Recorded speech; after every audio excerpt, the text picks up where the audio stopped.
Hello, and welcome to Say It Naturally.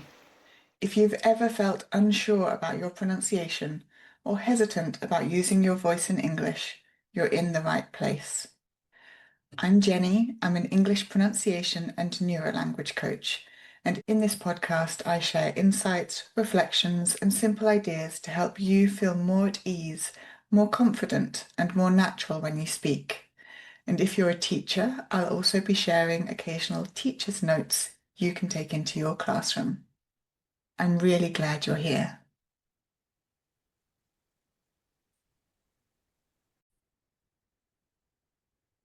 Mhm.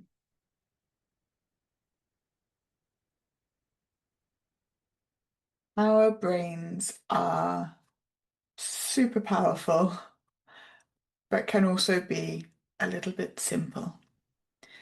And this means that we need to find the best way to work with our brain rather than against it to help us learn and progress and make the changes that we want to make in our language skills.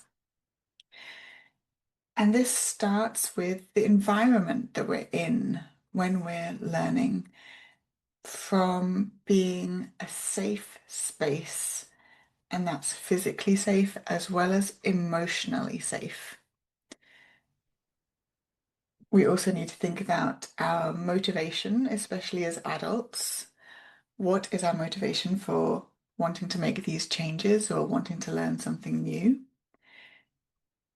Because with our motivation comes our attention. And when we're paying attention to something, this helps our brain realize that it's important to us. And one of the best things that we can do to build new patterns in our brains is repetition. Repeating, repeating, repeating. This is the same for adults as well as children. We know that for kids, it's important to have that repeated language so that they develop their language skills. And sometimes we forget that as adults, but it's equally as important. Sometimes people come to me and say, "Oh, I'm too old to learn new language or change my pronunciation." But actually, adults are just as capable of learning new language skills as children.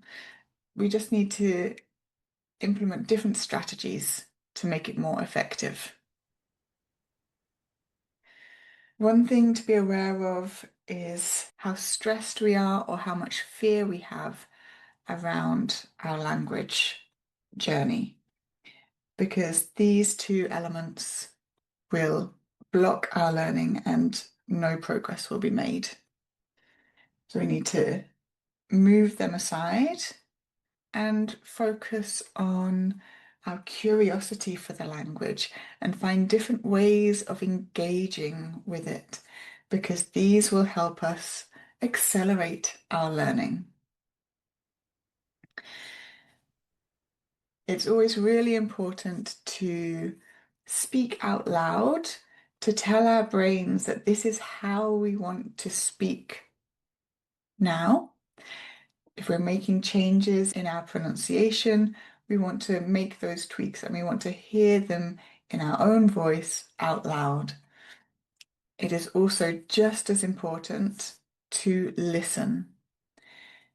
When we're learning a language as a child, we spend a lot of time listening before we start speaking.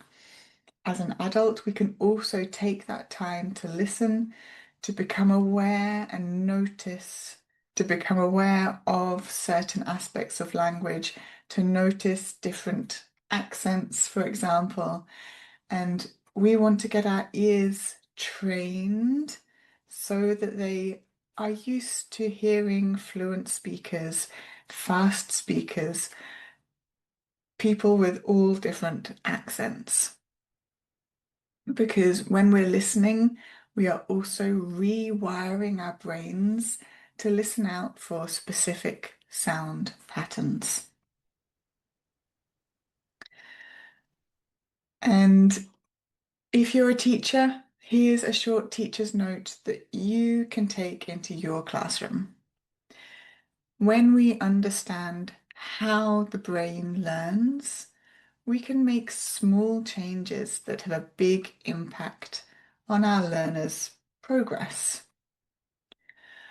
Rather than relying only on repetition or correction, we can create the conditions that support learning more effectively.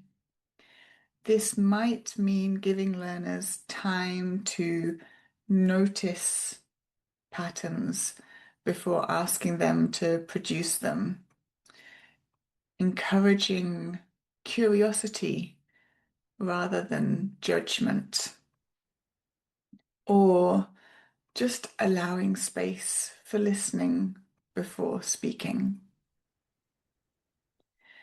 When our learners feel safe, engaged, and focused, their brains are much more open to building new sound and language patterns.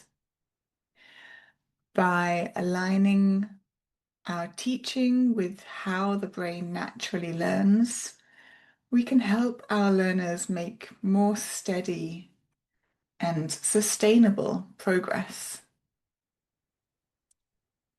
The key thing to remember is this: your brain is already designed to learn languages.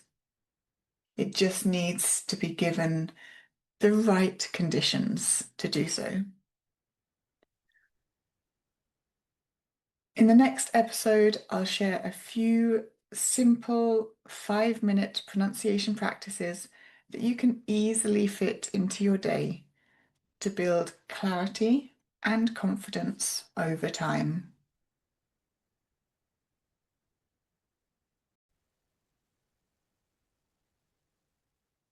Thank you for listening today. I hope something in this episode gave you a little more ease or a new way of thinking about your voice. And if you'd like more support with your own pronunciation or confidence, you can find me at excellenceinenglisheducation.com. I work with learners and teachers who want to feel more comfortable and natural in their spoken English. There'll be a new episode of Say It Naturally next week, and I'd love for you to join me again.